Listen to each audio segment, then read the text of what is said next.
So today, let's talk about what a fund of funds does.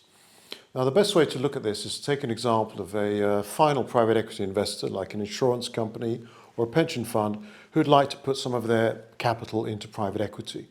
So they could either directly invest in a company that's private equity backed, which requires them to have the skill to be able to analyze and manage these companies. Their second choice could be to give their money to a GP or to several fund managers to invest on their behalf into private equity-backed companies. But the third option they have is to give their capital to a fund of funds who will then, on their behalf, select different fund managers to place their capital with. And the advantage of the final investor is that it doesn't require them to know how to make direct investments, nor does it require them to know how to select fund managers, which is also a complicated business. And so by delegating this to a fund of funds, they're able to gain access to the asset class without having internally to have to develop the skill set to evaluate fund managers. So what does a fund of funds have to bring to the table?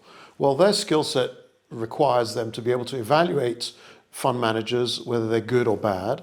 And secondly, it should also be able to give them access to the top performing fund managers, a bit like a supermarket buying group who aggregates different pools of capital. So a fund of funds should provide access and should provide know-how in evaluating fund managers. A third thing that a fund of funds could do, which they don't do as well as they should, is to spot up-and-coming GPs who have talent and who may have potential for the future, who they could recommend to their clients.